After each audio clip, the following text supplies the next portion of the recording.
পরপর একই দোকানে দুবার চুরি, চাঞ্চল্যকর পরিস্থিতি বিশালগড় ভুইয়ার মাথা এলাকায়। দিন দিন যেন বিশালগড়ে আইন শৃঙ্খলার পরিস্থিতির অবনতি ঘটছে। জানা যায় গোকুলনগর ভুইয়ার মাথা এলাকার ব্যবসায়ী রবীন্দ্র দাস শনিবার রাত 10টা নাগাদ তার মুদি দোকান বন্ধ করে বাড়িতে যান। সকালে দোকান খুলে এসে দেখেন দোকানের ছাপ কাটা, দোকানের নগদ টাকা সহ মূল্যবান সামগ্রী চুরি করে নিয়ে গেছে চোরের দল। খবর পেয়ে ছুটে আসে বিশালগড় থানার পুলিশ। এক মামলা হাতে নিয়ে তদন্ত শুরু হয়। এর আগেও নাকি এই দোকানে চুরি হয়েছিল। পরপর চুরির ঘটনাকে কেন্দ্র করে উক্ত এলাকায় ক্ষোভে ফুঁসছেন ব্যবসায়ীরা। তাদের বক্তব্য, আইন শৃঙ্খলার যেন অবনতি ঘটছে বিশালগড়ে। Bureau report, social Bangla. রাত্রে কালকার চুরি হয়েছে, মানে 20-25 টাকার মতো মাল চুরি হয়েছে। কালকার মাল উঠেছিল অনুষ্ঠানে। মানে কালকে আপনি কটা অবধি দোকানদারি করছেন? 10টা অবধি দোকান দিয়ে দিয়েছে। আর চুরি হয়েছে আপনি টের পাচ্ছেন কোন সময়, মানে মানে জানতে পারছেন সকালবেলা? সকালবেলা আমার ছোট ভাই যাইয়া কত টাকা মাল চুরি নিচ্ছে? প্রায় 25 থেকে 30 হাজার টাকা আমার ক্যাশ টাকা ছিল দোকানে? 10 টাকা আছে। কত টাকা ছিল? টাকা আছে প্রায় 4,000 টাকার মতো আছে। পুলিশকে আইছে? পুলিশ আছে। কি নাম নামটা?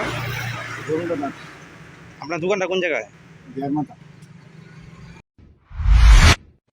না রে, রেজিস্ট্রি করে বিয়ে করব। গয়নাগাটি কিছু হবে না রে। দিদিকে আর কত চাপ দেব বল? দিদি আমার জন্য অনেক কিছু করেছে। আর না রুমি, এই রুমি, তোর সাথে পরে কথা বলছি, রাখছি। দেখ তো পছন্দ হয়েছে কিনা। চল ড্রেসিং টেবিলে চল।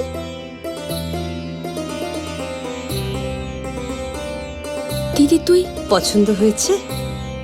তুই নিজে বিয়ে করলি না, আমায় লেখাপড়া শেখালি, আজ বিয়ে দিচ্ছিস, মা বাবার কোনো অভাব রাখিসনি, আজ এভাবে সাজাচ্ছিস কেন? কোনো দিদি কি পারে না তার আদরের বোনের মা বাবা হতে? তোকে কি সুন্দর লাগছে। রাধাকৃষ্ণ জুয়েলারিতে চলছে বিবাহ মঙ্গল উৎসব। বিয়ের গয়নার প্যাকেজ মাত্র 1 লক্ষ টাকা থেকে শুরু।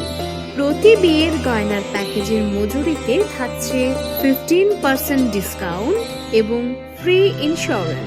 তাছাড়াও জ্যোতিষ বিষয়ক পরামর্শ দেওয়ার জন্য আমাদের শোরুমে থাকছেন হস্তরেখাবিদ প্রান্তোষ ভট্টাচার্য, জ্যোতিষশাস্ত্রী, কলকাতা। অ্যাপয়েন্টমেন্টের জন্য অগ্রিম নাম নথিভুক্ত করুন। রাধাকৃষ্ণ জুয়েলারি, উষা বাজার, আগরতলা, ধর্মনগর এবং বিলোনিয়া।